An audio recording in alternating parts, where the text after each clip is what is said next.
పేదవాళ్ళకి ఇవ్వాలనేది నాకు ముఖ్యం. అంతేగాని ఈరోజు మన కావ్య కృష్ణారెడ్డి మన ఎమ్మెల్యే కాగా మొట్టమొదటిగా మంచి పని చేసింది ఏదైనా ఉందంటే ఆయన ఇంటికి ఓటేసుకున్నాడు బ్రహ్మాండంగా. ఆయన ఇంటికి ఓటేసుకున్నాడు. ఆయన అయిపోయే 52 ఎకరాల లేఅవుట్కి బ్రహ్మాండంగా అండర్ పాస్ ప్లస్ రోడ్డు, ఈ రోడ్డు బ్రహ్మాండంగా వేసుకున్నాడు. పోయి చూడొచ్చు, అందరూ చూడొచ్చు. కావలి నియోజకవర్గ ప్రజలంతా కూడా పోయి చూడొచ్చు. చాలా చక్కగా చేశాడు.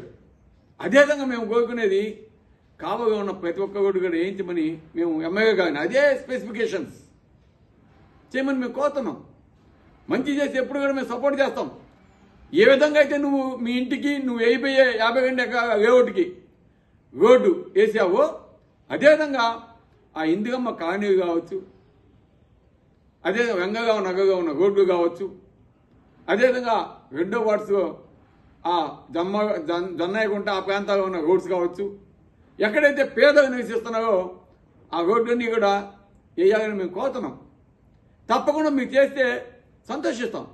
ఇంకపోతే గ్రావల విషయానికి వస్తాం. నేను ఎమ్మెల్యేగా ఉండగా ప్రతి ఒక్కరికి చెప్పేది హౌసెస్ ఫ్రీ, గ్రావల్ ఎవరైనా ఎత్తుకోవచ్చు, ఎవరైనా చేసుకోవచ్చు. రోడ్స్ ఎవరైతే కాంట్రాక్టర్ చేస్తున్నారో గ్రావల్ ఎత్తుకొని పోవచ్చు, చేసుకోవచ్చు.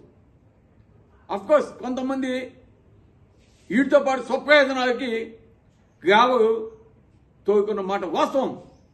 ఈ రోజు కూడా నేను చెప్తున్నాను కావ్య కృష్ణారెడ్డికి, గ్రావల్ ఎక్కడ పోదు, తోగిన గ్రావల్ లేఅవుట్స్ ఎక్కడ పోదు. వాళ్ళు ఎన్ని ఎకరాలు లేఅవుట్ వేస్తున్నారు, ఎంత గ్రావల్ తోగున్నారు, ఎంత సీనరీస్ కట్టి ఉన్నాయి, వాటి మీద ఇప్పుడు కూడా ఎంక్వైరీ చేసి ఆ సీనరీస్ అన్ని కూడా ఎవరైతే కట్టకుండా ఉంటారో వాళ్ళ చేత కట్టించు, నేను సంతోషిస్తా. ఎందుకంటే అవాస్తవాలు మాట్లాడటం కరెక్ట్ కాదు. ఈరోజు మీ ఆధ్వర్యంలో మీరు చెప్తున్నారు ఎదురుకి ఎత్తుకోబోతుంది. ఈరోజు నెల్లూరుకి ఎన్ని టిప్పర్స్ పోతున్నాయో నార్త్ తాముగూరులో 100 టిప్పర్లు ఏ విధంగా పోతున్నాయి.